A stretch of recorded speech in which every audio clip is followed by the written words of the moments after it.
You can learn how to turn your bailiff matter into a cash cow. All you need is a car that is bought on hire purchase. Get a parking ticket and watch the fun start. You are all set to go for making thousands of pounds by catching a bailiff cheating the rules.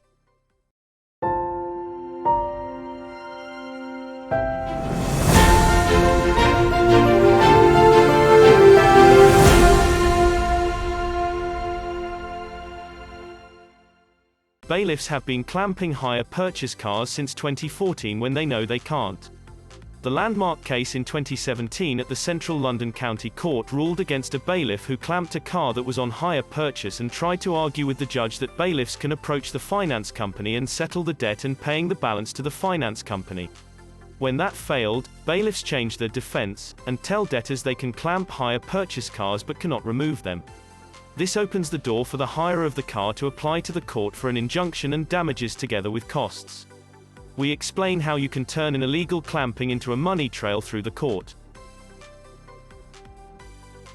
When you buy a new or used car on hire purchase, you don't own it until the option to purchase has been exercised, only then you become the owner. The finance agreement terms will state: Option to purchase. The vehicle will not become your property unless you have exercised your option to purchase the vehicle and have made all of the payments due under this agreement, to include the monthly payments, any charges due, and final payment, and the option to purchase fee. In the event you exercise purchase, any excess mileage charge that would have fallen due under the excess mileage clause will not be payable. Until then, we will remain the owner of the vehicle. Or words to that effect, which means you don't own the car until you have finished paying for it. Paragraph 10 of Schedule 12 of the Tribunals, Courts and Enforcement Act 2007 says: An enforcement agent may take control of goods only if they are goods of the debtor. Which means the bailiff cannot take control of your hire purchase car. It is the policy of bailiff companies to go round in vans with number plate recognition cameras looking for vehicles with unpaid traffic debts. They work mostly at night. Bailiff companies know they cannot clamp vehicles on hire purchase, but they still do it anyway because they know that when the car is hired, the debtor will not let go of it, and concede to the debt in haste to get the clamp removed. If you have already paid a bailiff after he clamped your car in the last 6 years, you can still recover damages using the following procedure. You can turn this into a money trail if you follow a few simple steps, but you must be very precise in the steps you take. An ANPR van has camera mounted on the 4 corners on its roof, and are usually unmarked white or grey.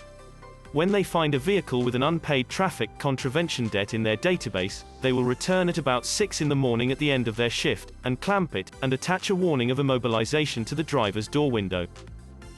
You have to tell the bailiff and the creditor or counsel he is working for, that your car is on hire purchase, and attach a copy of the hire purchase agreement and evidence of the amount owing on the car on, or after the date it was clamped, and ask them to remove the clamp. Make a screenshot of the sent email to record the date and time you gave notice to the creditor and the bailiff. This is a statutory requirement under the pre-action conduct and protocols in the rules of court. If the bailiff does not remove the clamp, then take no further action, just let them take all the time they want. The bailiff cannot take the hire purchase car, and they never do, because being in possession of a hire purchase car makes the enforcement toxic for the bailiff company, and the bailiff becomes liable for any damage caused to the car while in the pound. So bailiffs will just leave it there, sometimes for months. While you are deprived the loss of your hire purchase car, you are entitled to damages, which comes in 2 elements: special damages and general damages. Special damages includes your hire purchase payments. These are called wasted hire purchase payments, because you are hiring a car which you cannot use. These are calculated by dividing the monthly hire purchase payment by 30 and multiply by the number of days the car has been clamped. Then you can recover your wasted car insurance premiums. While your car is clamped, you still have to pay insurance even when you are deprived from using it. Again, the monthly or annual premium is divided and then multiplied by the number of days the car has been clamped. And likewise, your car tax. You can recover any parking permits for the car. Now, if you use your hire purchase car for work, or in your business, you may recover your loss of earnings, and here, the damages can really rack up into the thousands. Some bailiffs will say that a car used for your work must be under £1,350 to be exempt, but that regulation only applies to vehicles owned by the debtor. Remember, hire purchase goods are owned by the lender, so that rule does not apply. You work out your earnings in the last 90 days immediately before the car was clamped. Divide that figure by 90 and multiply by the number of days the car is clamped. If you work as a cab driver, for example, you can also claim your wasted taxi plate fees as well as your meter rental charges to your claim. You can recover your alternative travel arrangements. Alternative travel arrangements include your taxi and public transport fares, so always make copies or screenshots of all your taxi and travel receipts. If you needed to get an HPI check on your car to show the bailiff that your car is on finance, add the cost of the HPI check. Bailiffs often attach a warning of immobilization to your car window using a non-removable glue.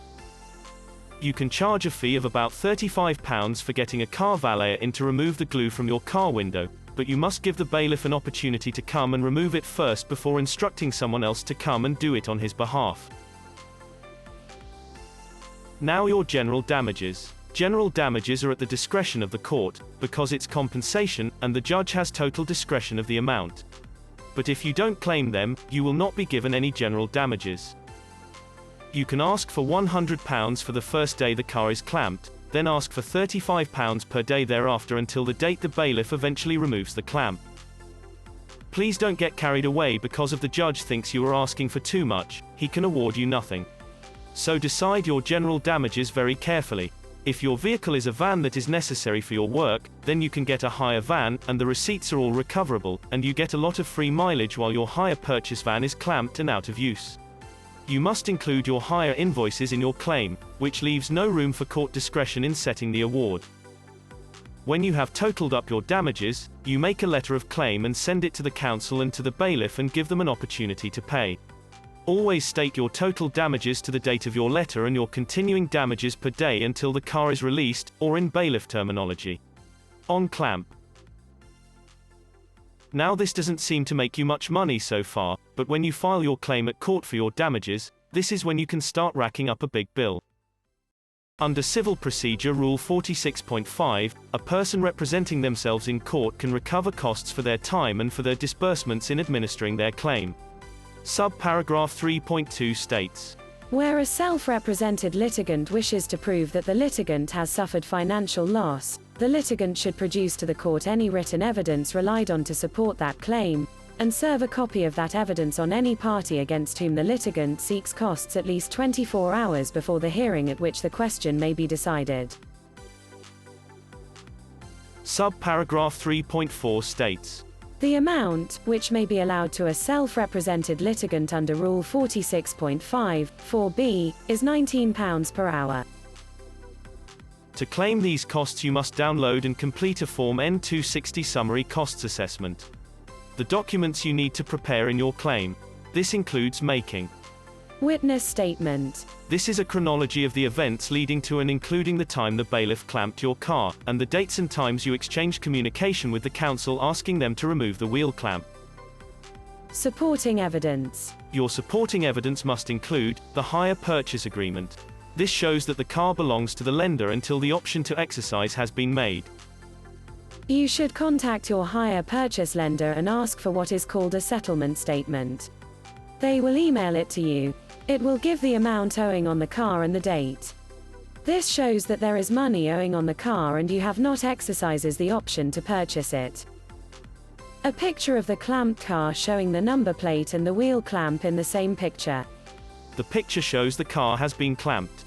Otherwise the bailiff will deny clamping your car after you have brought the claim and you could be liable for costs for bringing a claim having no merit. A photograph of the warning of immobilization that was attached to your car. This identifies the bailiff. Bailiffs only give their surnames on the notice, but they must give their mobile number and that is what identifies them. Therefore it is very important that you include a clean photograph of the warning of immobilization that was glued to the window of your car. A screenshot of the HPI check. Always include in your exhibit a screenshot of the HPI check. It shows the car registration, the date, and that the vehicle is subject to finance. This shows that the bailiff is negligent because it will show he failed to check that the car belongs to the debtor before clamping it. When you have made your witness statement and collated your evidence, you can give the counsel or creditor and the bailiff a letter of claim. Your letter of claim can be given by email to the creditor and by WhatsApp message to the bailiff on his mobile number. The letter must include the following: how much they owe you, why they owe it, give a deadline to pay, say what will happen if they don't pay, include your bank account number and sort code. The bank account number enables the defendant counsel to pay your damages without going to court. Most counsels either ignore such a letter and the deadline passes. Now it is time to file your claim at court. Sign up to Money Claim online and enter a summary of your claim. Do not upload your witness statement and exhibit at this time. This will start the claim, and the counsel will receive a claim form to return saying whether they accept your claim, or they want to defend it. Do not name the bailiff or his company as a defendant.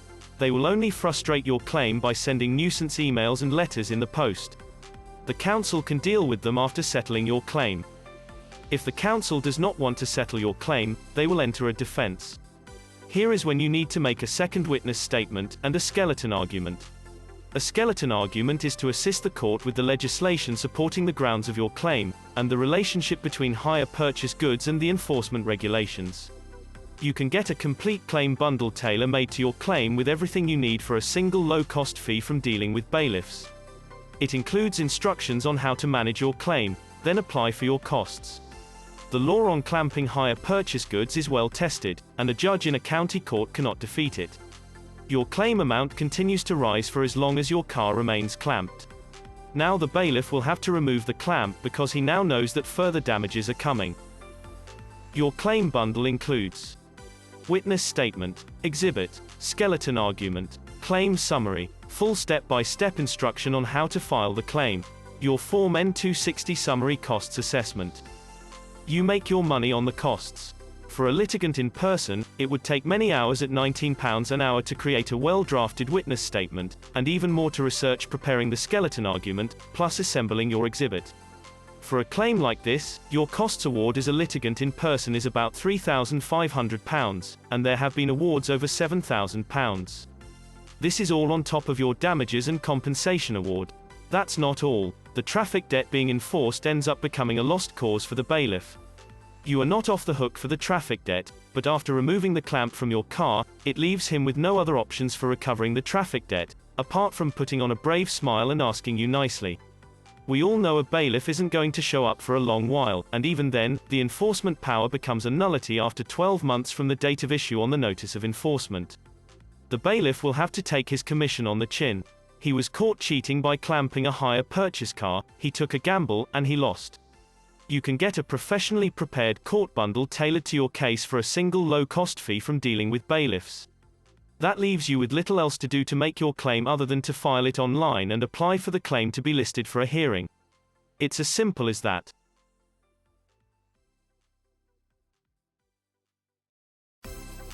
If you have learned something new, then why not share this video?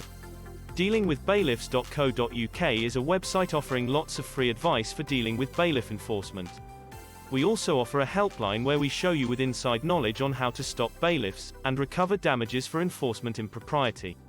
We also have solicitors that specialize in applying for redress for non-compliant bailiff action, and have brought many successful claims putting money and belongings back where they belong. Until then, if in doubt, keep 'em out.